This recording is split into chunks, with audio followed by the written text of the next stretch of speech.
what brought I'm you just out? here to honor the life of an extraordinary individual. Okay, I appreciate the way he motivated young people and the way he motivated old people like me.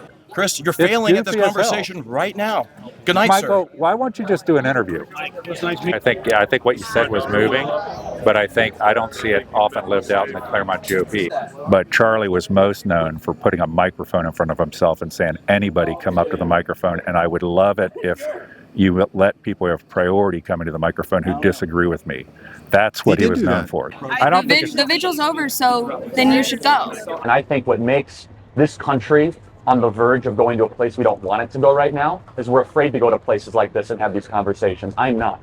So last night on Wednesday, the 17th of September, there was a memorial and tribute to Charlie Kirk here in front of the Clermont County Common Pleas Courthouse. I put out full raw video. I have a video of regular people interviewing the streets. This video is going to be about elected officials that I tried to interview or interviewed. I'm going to run through them in kind of reverse order. But let's start with this. I've been thinking a lot about this. A lot of people talk about Charlie Kirk's faith, and I have a lot of respect for his faith. I try to be of the same level of faith. And the reality, though, is there's lots of people of deep faith. There's churches everywhere. What made Charlie so different and so unique is that he would put up a microphone stand and challenge anybody who disagreed with him to come up and engage him in debate, discussion, and dialogue. Charlie Kirk was a First Amendment person that believed that the way that you move things forward is by discussion, dialogue, debate, and he proved that it would work. He went into the pit of liberal college universities in the United States and converted people to different points of view, to faith. So in my interviews or my attempted interviews of elected officials, I keep coming back to, is this going to do anything to change the way the Clermont GOP operates? How does the Clermont GOP operate? It is a crony system where they will not even allow there to be candidate forums. They won't allow any debates. There are no dialogues. They endorse in the primaries to rig the outcomes. When they endorse in the primaries, the meeting in which they do it is closed to the public. They are the antithesis of being Charlie Kirk values. In fact, both Commissioner David Painter and Treasurer Zummerli have actually lost First Amendment lawsuits to me for their behavior in trying to suppress citizen First Amendment rights. That is not Charlie Kirk. So here are the interviews, and let's start with the most bizarre interview of all, which is Michael Logue. Michael Logue never comes to committee meetings of the GOP. He came, I guess, there was a meeting before this event because they thought there were going to be TV cameras. Michael Logue is always there when there's a TV camera, but he will never actually do a real interview. After the event is over when this happens, I go try to do an interview with Michael Logue. Really what I tried to do is talk with him and get him to agree to an interview. Watch what happens. This is one of the most bizarre things ever, where my request for an interview becomes his projection. There's something very wrong with this guy, and he projects it back on anybody that dare question him. It's very bizarre. It's very weird. Watch my time with Michael Logue. Michael, can I get a comment from you on? Yes. Okay, so appreciate your remarks. So one of the things that you might have mentioned it, so I'm not saying you didn't, but that Charlie stood for was dialogue with viewpoints and people that you don't agree with. You and I have had a lot of disagreements. We've never had a dialogue, have we? Are you willing sometime to have that dialogue?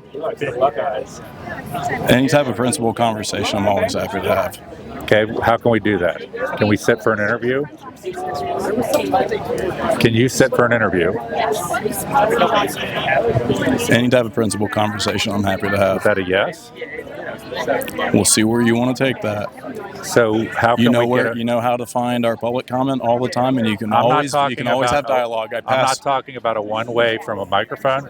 I'm talking about you sitting down. Can you have a principled conversation? I have lots of principle. I don't think I'm the issue. There's a lot of hate and pain in your eyes that I have seen, and trauma that you have not healed and recovered from. And I pray that you do find that peace. I pray that you do find that peace. That I need to find peace. That's the reason why you want to have an interview. This is not for clickbait. This is not for clickbait tonight. This is to mourn and remember But Mr. someone Logue, in this community. This is your This is typical not for your style. I asked you clickbait. to do an interview. You Not put to it be back that disruptor. somehow I'm damaged. And you It's record and you mental. What you record do to and you people is record mental. request. Can I speak? This is a principal conversation. And you record requested the county and people all week long trying to disrupt this event. No, I You were in didn't. fact protesting No, I didn't. this I event. didn't make any and then record you requests took of the and then county. yes, I you wasn't did. protesting at any event. Yes, you did. Well, you just make stuff up, don't you? I believe you're lying. I'm not lying at all. I never made any record requests of the county whatsoever this week. Then whatever record request that you received about So David you Painter's, say a lot of things where you have no idea what you're so talking about. you are a and disruptor. you spread narratives that are false. You are not here in You good spread narratives intentions. that are false. You are Let's- here for clickbait. You are I'm here for not. clickbait. I'm trying to get you. I appreciate that you've talked to me longer than in my whole It is- life you've talked to me. Why Well, won't it you is sit sad down that and have around an it is interview? sad that around the country people are mourning and other people are trying Why to won't you disrupt just agree to do an and seize interview? on a narrative that they want Why to push. do you run away from interviews? I appreciate you talking to me right now. This is But not let's principled. You want to make it about me? That You've I'm always just somehow wanted to do some damaged, You're clickbait. looking in my eyes. I think that's goofy as hell. Well, it's all a diversion on your part. It's a lot of projection, I think, Michael. You know What is the projection trauma that you've means? not healed from? I What is the think it's trauma a you've lot not of- healed from? I think it's a the lot of question's to you. projection. What is the trauma you have not healed from? So why don't we talk about What that is the in trauma an you have not interview? healed from? After you take some questions in an interview, you What can is the ask me I'm whatever asking you right question now in the want. interview right now. What is the trauma you have not healed from as you are trying to So what you disrupt do, this our is what you candlelight do. vigil tonight, How sir? was I trying to disrupt your candlelight vigil? How are right You're now? mentally- Right now, something's you mentally are wrong right with now you. you are retaining people from being able to have more of a conversation. So I'm disrupting it by talking to you and asking you to do an interview? You will not answer You my coulda- question. you What coulda trauma said in your like life 5 have you minutes not ago, healed from? What Dude, trauma? The Michael, question this is to is you. Balls in mental. your court. I asked you What for an trauma? interview. What trauma in your life have you not healed Michael, from? I I think see the that pain. You project a lot. You do not answer questions. What is it that you are actually doing right now? You are projecting to me. What is the trauma I in don't your think life you have not I don't healed think from? I'm healing from any trauma. Do you have a thing for attacking But let's families? Let's get Do back. you have a thing How for have I attacking attacked a families? family? Do you have things for attacking How have families? I attacked a family? What trauma in your life have you not healed from? So there's something mentally odd about Can you answer the question, yes or no? Nothing. Okay, thank you, sir. Nice principal How about an conversation with interview? you. How about an interview? Will you have an interview ever? Mr. Logue, will you agree to an interview? Will you agree You to just an failed interview? to have a principled interview. You just failed to have a principled conversation. What I've asked you, principled interview? what trauma have you not I've healed asked you if from we in could your set up life? an Yes interview, or and no? you keep asking me what trauma I've healed from. Because that's haven't healed dialogue, from. Chris. You cannot receive questions. No, Michael, because you cannot everybody receive that you questions. disagree with, unlike Charlie Kirk, anybody you disagree with, you ascribe to them that they have some trauma. They have No, some not issue. at all. It's on them. But I do Why see the won't pain you in just your have eyes. an interview? I see the pain in your eyes. I see that you've not healed from trauma. I see why- that you have not healed from. What trauma in your life have you not healed from? Are you a doctor? What you trauma see the have you not trauma healed from in in my your life? eyes. Yes. Why won't you Yes just or do no? an interview? What is Why the- does it always got to be all this theatrics with you? There's nothing that you're being honest Your about that other you have any good colleagues, Joe intentions. Dills and John You Becker, are don't have to clickbait. go into because these I don't need to theatrics. subscribe to your clickbait theatrics, Chris. What That is it. theatrics? I came up and asked you if you I've would already say- given if you we more could do an time than I interview. have ever needed to give you right now because you can't answer one simple, truthful question, and answered that's it, the nothing. trauma in I your answered- life I don't think there's that you have anything. not healed from. Actually, you Michael- you go around town screaming in pain and agonizing at everybody. No, I asked and that people- is a I asked reflection of the people pain in your questions, own and some people eyes. lose You can't their even give me shit eye contact. when You asked cannot the even question. give me eye contact if I'm asking you that Some question. people You lose can't even their give me eye shit contact. like You you can't do have a dialogue, for being Chris. asked a question. Chris, you're It's failing at this goofy as hell. conversation right now. Good night, Michael, why won't you just do an interview? Another person I attempted to ask a question to was Commissioner David Painter. He stood up on these steps talking about Charlie Kirk. I tried to ask him a question afterwards. He runs away. Let's watch David Painter, as usual, running away from any questions. All right, Commissioner Painter, Majority Chair, can you take a question? So, Commissioner Painter, I think a big thing about Charlie Kirk was dialogue. Good to see you. Thank you. Another person that stood up on those steps that I tried to ask a question to was Gloria Kirker. She talked to me, but again, I bring up the point of, hey, you even mentioned dialogue and the need for dialogue. How can this be a catalyst to changing the way the Clermont GOP operates? And nobody wants to talk about that because they are using and exploiting something when they're not internalizing how it should and could drive change and how they engage people, how they engage the community, and how our elected officials and candidates engage. You were one of the people that I thought gave the most moving speech talking about dialogue, and I guess I'm interested in your reaction to what degree do you think in the Clermont GOP today that there is dialogue? I'm willing to talk about Charlie Kirk and his legacy, but not about the party tonight. Well, but Charlie Kirk's legacy was what you said at the microphone, was the willingness to have dialogue and engage with people which you disagree with. Well, you got to be open for an opinion for that to happen first, and I think that's an issue. In the party? Okay. So, Gloria, I think what you said was moving, but I don't see it often lived out in the Clermont GOP, where there's no candidate forums, there's no engagement, there's no dialogue, and it's basically a closed system. Well, I'm not currently serving on the Clermont GOP, so honestly, I don't have the place to speak about it. Thank you very much. Thank you. Appreciate it. So next up is Adam Byrd. So I talked to Adam Byrd at pretty long time, but again, watch the evasion of the question of how this should change the way the party interacts with the citizens, how it should cause for more open primaries, more debate, candidate forums. Nobody wants to talk about that because these people who were here last night don't actually want there to be any real change. They want to exploit things when they can, like they're exploiting Charlie Kirk. They exploited Donald Trump, but their behavior is repressive of citizen rights, repressive of the First Amendment, and antithetical to the type of things that Charlie Kirk stood for, which was putting up a microphone and talking. So let's listen to Adam Byrd evade the question of how this could and should change the Clermont GOP. I recorded pretty much all the ceremony, all the events. I think it mostly will be okay, except when I was moving the camera. And I got to say, I didn't know that you could sing so good. Well, that's why I have my wife up there. She helps me sound good. So I don't mean to be at a vigil. I don't mean to be laughing, but I think that you did a good job. I appreciated some of your comments. A few of the people made more comments about engaging in dialogue with people you disagree with. Mm-hmm. And I think, my opinion is that the party in Clermont County shuns dialogue, shuns engaging, even within the structure, tends to have primaries without competition. You've been the other side of that because part of your district's Brown County. But do you have any comment on how you think, or, this could be a catalyst to the party in Clermont County having more dialogue internally and with people it disagrees with, like more candidate forums, more stuff like that? Let me just say that we're here tonight for Charlie, and I just think I want to be respectful to him, and he just had such a powerful voice, and Charlie was a guy who was so genuine, and he was silenced because of what he said was offensive. And I think that what you're seeing in crowds like what we've got here tonight is that you're not going to silence his point of view, and you're actually going to embolden people to be fearless in the face of what is being pushed on our kids on college campuses and pushed on the employers are pushing on their workforce. And so I am just so thankful that people are reacting this way. We've lost a tremendous talent, a guy who has such work ethic, such knowledge, such debating skills, so well-read and so intelligent, and he was a political force that helped put Trump in office. And it's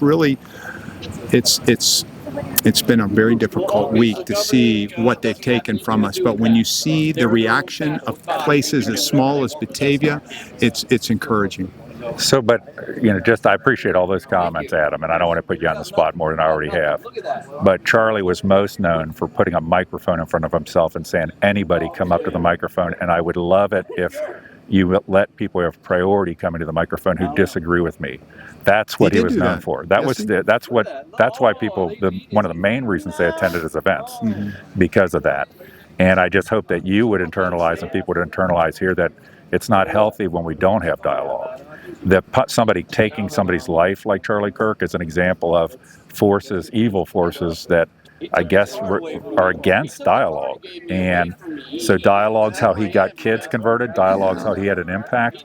And I don't know what would you say the Clermont GOP does right now, this number one thing to promote dialogue between office holders and candidates and the citizens. Can we confine this conversation to Charlie Kirk for just a minute? Because Charlie Kirk, you're right, he encouraged dialogue, but he wasn't assassinated for dialogue. He was assassinated for his effective and efficient and bold stance for Jesus Christ, for other kind of woke issues. He's a combination of Billy Graham and Rush Limbaugh, and we won't be able to. I think he's more of a combination of Lincoln Douglas, and that he was able to. I just was listening to something on him, in which he even took gay people that came to his events and said, I don't agree with your lifestyle, but let's dialogue, let's talk, okay? That's right. I like that. I would just like you to keep thinking or trying. You're probably one of the most stand-up people in the Clermont GOP. You're very well respected. This party should have more candidate forums, more opportunities for engagement, less fear of questions. You've never run away from me. You've never run away from me in a question. I can't tell you how much I appreciate that. That should be the mentality, I think, of all elected officials. So thank you, Adam Burke. I appreciate that. Before the event, I saw Judge Nathan Little and Judge Anita Beckman, and I talked to them briefly. They both sort of answered some questions. I don't ask judges too many political questions because of the nature of their job. But here is Nathan Little and Anita Beckman. Okay, as usual, I'm encountering two judges here. Oh, that's correct. Anita Beckman and Nathan Little. Yes, Just a word on what brought you out tonight. Well, I was at the Central Committee meeting tonight, just generally for support of the party. Obviously, as you mentioned, I'm on the ballot in November, running unopposed, and so went to the Central Committee meeting tonight, and then obviously I know the Young Republicans put a lot of effort into getting this event scheduled and worked on tonight, which is, from what I can tell, a great turnout. So literally they let the meeting out about 5-10 minutes ago, and so I walked down and figured I'd Did they get through the whole agenda? I don't have any idea. Okay. Honestly, I don't get the agendas anymore. Yeah, there was a long agenda. So, all right. But Judge Beckman, do you have anything you'd like to say about what brought you out tonight? What did anything that you're allowed to say as a judge? Charlie meant to you, or as a Republican judge, what he meant to you, or what brought you out? I'm just here to honor the life of an extraordinary individual. Okay, I appreciate the way he motivated young people and the way he motivated old people like me. Yeah, it's a rare thing to see somebody that can go engage in dialogue with people without it being hostile, and with young people not feeling talked down to or belittled or anything. By the way, I know you can't say stuff, but I was in your court one time and you were talking to a person that had gone down a bad path, and I really appreciated how it was more than just a legal thing. You gave them let's have a little talk back and forth about what path you're on and how to get on a better path, which I think that was sort of good temperament in your Thank you. I hope he understood. Well, he was a shoplifter that couldn't quit doing it. So, exactly. All right. Thank you, Judge. Have a good night. I want to play the remarks that Josh Barnes made. He's the president of the Young Republicans, which is largely a facade organization, but he's well-intentioned. And his remarks were probably actually, to me, the best, because he's not being self-serving.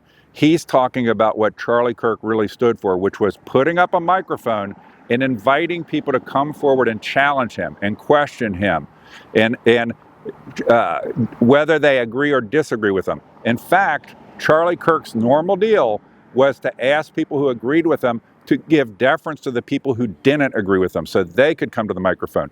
Completely antithetical to our elected class in Clermont County and our political class within the Clermont GOP. That won't even allow there to be candidate forums for citizens to learn or for candidates to grow by having to interact with citizens and hear their concerns.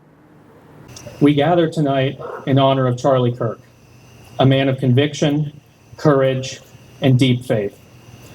Charlie was a champion for conservative values, never afraid to speak boldly for what he believed was true and right. Amen. Yet what made him the most remarkable was his willingness to engage with those who held different beliefs. He showed us that principled dialogue is not weakness but strength, Amen. A way to sharpen one another and build understanding. Charlie's life was guided by his own devotion to Christ. His faith was not only something he spoke of, but something he lived out daily. It is the source of his passion, his purpose, and his perspective, or his perseverance. As we remember him tonight, let us be inspired by his example, steadfast in our values, open in our conversations, and faithful in all we do. After the Michael Logue interview, there were some young women there that I guess were Michael Logue sycophants. They just unloaded on me. They just unloaded. This is after the thing is over. Most people have left already, and they're just all hacked. These people are antithetical to what Charlie Kirk stood for. The funny thing, somebody told me, the stuff I do is a lot closer to what Charlie Kirk did than to what these people do. I'm about walking up to somebody, asking questions, trying to have a dialogue, trying to have a discussion, trying to do an interview. And these people, the culture here is about repression of that. But they're milking Charlie Kirk when it's not changing anything about them. What's the scripture reading about the plank in your eye versus in your brother's? And that's what happens here, the exploitative relationship. But let's listen to these girls just go off on me. The vigil's over, so then you should go. Why don't you go then? No one here wants to speak with you. This is very inappropriate. I don't think it's inappropriate at all. Well, this is a time for remembrance, and instead you chose this time to share your marketing materials in your newsletter. No one is here for that. No one is here to speak with you. Everyone would like to remember Charlie and go home. So you should do the same. Well, I'll wait for you to go. Contrary to what you heard there, we gave out a lot of newsletters and I didn't have one person refuse it or express anger to me for me handing them a newsletter. So let me finish with this. Charlie Kirk was about the First Amendment, about debate, about dialogue. He was also a man of great faith. But that faith, well, a lot of people have that faith. What he did is apply it in a way that was engaging communities, and he went into the lion's den of liberal universities to show that when you have debate, dialogue, and discussion, you can convert people and you can have an impact. I wish anybody in the Clermont GOP would figure this out and end these ways of a closed crony system, because eventually it will blow up in their face. One final thought. I think a lot of the reasons why our political candidates in Clermont County avoid debate, dialogue, discussion, candidate forums is because if you actually saw them, look at Michael Logue, look at David Painter, if they actually did that, unlike Charlie Kirk, where we get a higher and higher view of him, you would start to realize that these people are mediocrity personified. They want to stand and read off of a piece of paper, and they're unable to engage in a real dialogue.